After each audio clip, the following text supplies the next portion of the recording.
In recent days, from the south to the north, heavy rainstorms have slammed across China, triggering widespread floods.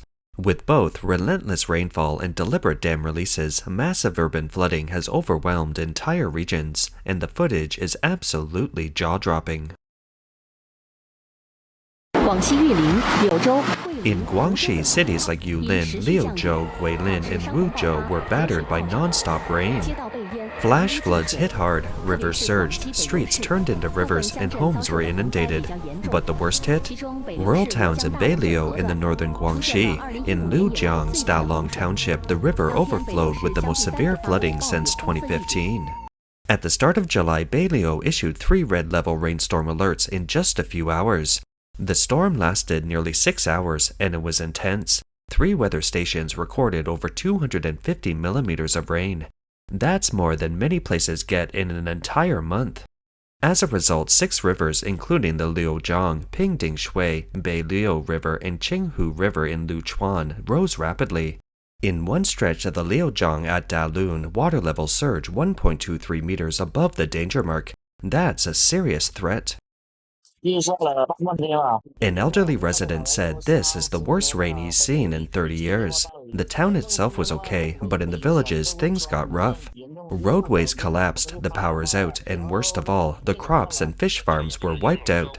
In Dalun, Baima, and Qingwan, it's the same heartbreaking scene. Videos from residents flooded social media, showing roads swallowed by water, cars stranded, shops flooded, and water rushing with violent force.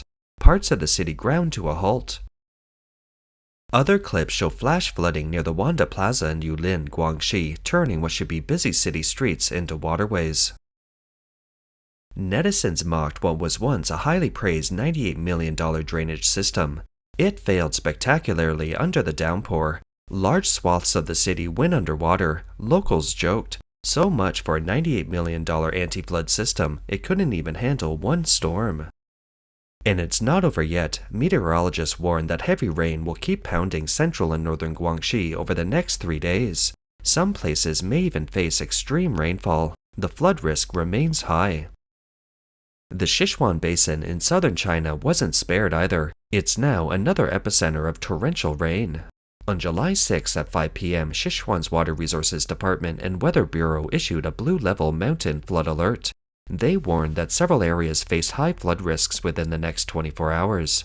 From 8 p.m. that night through 8 p.m. the following day, 8 counties, including Chaotian and Wanshan and Guangyuan, were under serious threat.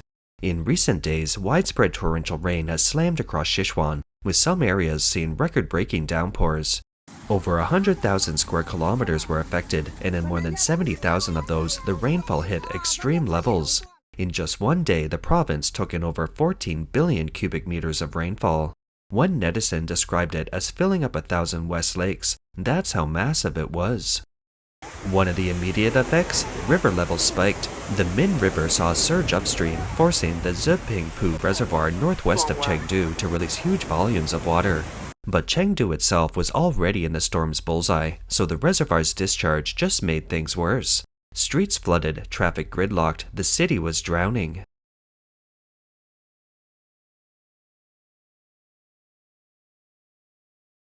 Now, landslides and flash floods are becoming routine in Sichuan. Mountain roads are collapsing, rivers are raging, homes are getting damaged, and entire communities are being evacuated. The disaster pressure is mounting fast. Video footage from Mianyang, Sichuan shows houses toppling over and roads completely swallowed by floodwaters. It's really hard, says a voice in the video. People living here are going through hell. Just look at that house. Nobody even knows where the owner is now. No casualties have been reported yet, but with the destruction this severe, road closures and heavy property losses are almost certain. Another video shows a terrifying scene from Danba County in the Ganzhou Tibetan Autonomous Prefecture. Heavy mountain rain triggered a massive landslide in Shenzhou Valley Badi Township. Hundreds of thousands of cubic meters of mud and debris tore through the valley, ripping up roads, communication lines, and power grids. At least 15 houses were damaged across 2 villages.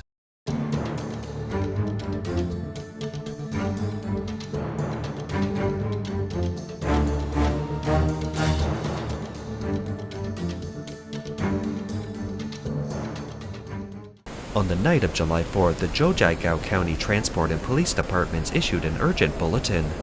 Due to heavy rainfall, a mudslide struck the national highway between Zhoujiagao and Pingwu, cutting off a major route. Since July began, extreme weather has been hitting all across China. Already, 329 rivers nationwide have surged past warning levels. Floods have been hammering the south since June, and now the north is entering its own season of relentless downpours. A resident jokes in a soaked Shenyang street. Welcome to Shenyang, come check out the sea. Many online are saying 3 days of raining has already covered a whole month's worth of rainfall. Urban flooding is everywhere. Videos of stranded cars underwater are going viral. It's alarming. The rainfall in Dalian was absolutely historic. The city averaged 146.5 millimeters of rain, making it the heaviest for this time of year since 1951. That's way above the previous record of 92.7 millimeters set back in 2013. It's 1.2 times the typical July average. Between the night of July 3rd and the early morning of July 4th, a surprise downpour dropped Dalian into full flood crisis mode. Lightning lit up the skies, thunder cracked non-stop, and in Liaoning alone, 142 millimeters of rain came pouring down. That same night, sensors recorded a staggering 7,649 lightning strikes over the Liaoning-Dalian region. The whole city felt like it was trapped inside a storm theater, no way out, just flashes and rumbles on repeat. City water levels rose fast. In a wild twist, the Longtang River met with backflowing seawater from the Malan River, creating a forceful, chaotic flood scene. In just 6 hours, Dalian averaged over 110 millimeters of rain. At Haiyan Park in Fuzhou Bay Street, it hit an insane 262.9 millimeters. Multiple areas in Dalian fell into deep urban flooding. At the low-lying Sichuan Plaza, floodwater quickly turned the ground into a river. Cars were trapped in underground garages. Residents spent the night trying to move their vehicles, but it was hopeless. In Xinjiaizi, Guangxi district, rainfall peaked at 67.1 millimeters per hour. Drainage systems failed. Parking garages filled waist-deep with water, becoming accidental reservoirs. One desperate car owner filmed a plea in the middle of the night. My car is almost underwater. I can't get a tow. No one's answering the phone. I'm terrified. By the morning of July 4th, the rain had eased, but water still covered large parts of the city. Residents said some streets looked like open ponds. Property managers rushed to pump water out, while dozens of flooded cars sat outside overnight, half submerged.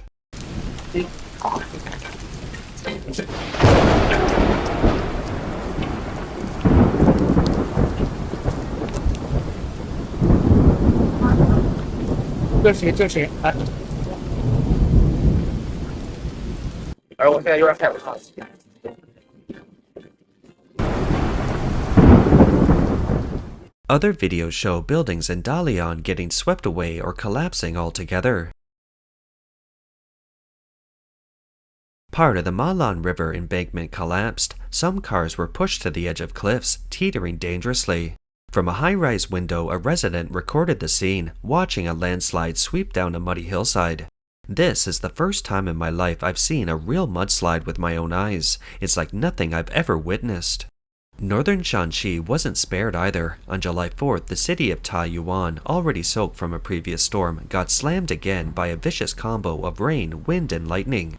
One weather tracker logged winds at a force of 11, just shy of hurricane strength. Locals are calling it the most violent thunderstorm Taiyuan's seen in years.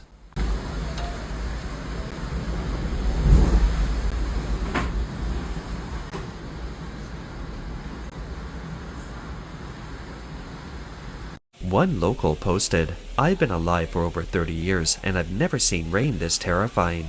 The city was battered and drenched. Scenes like these are sparking more public anxiety about how often extreme weather is hitting China now. It's important to note China's flooding in recent years isn't just about rain, it's also about the government-controlled dam releases. In Guizhou's Rongjiang County, while heavy rains kept falling for days, upstream hydroelectric stations repeatedly discharged water, causing many rivers to swell dangerously fast.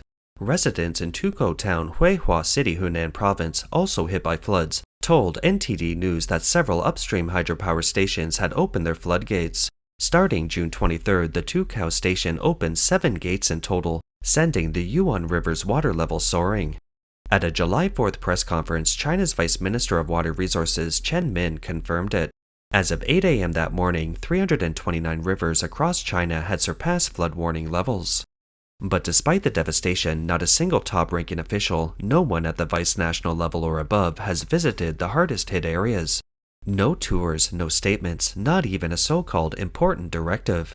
State-run reports show that Zhang Guoqing, the vice premier supposedly in charge of flood control, hasn't inspected any disaster sites since June. Instead, on July 1st and 2nd, he was in Hebei, touring manufacturing facilities and talking about industrial upgrades. Commentator Li Linyi told the Epoch Times, since Xi Jinping took power, the practice of senior leaders visiting disaster zones or directing emergency relief in person has basically disappeared. Xi usually waits until the water has receded, then shows up for a photo op. Back in May, he toured drought-stricken Henan. Farmers there had suffered huge losses, but he didn't offer a visit or even words of sympathy. Now, as the CCP faces deeper internal crises, top leaders seem more focused on infighting than on protecting lives and property. For them, ordinary people's safety has never been an urgent priority.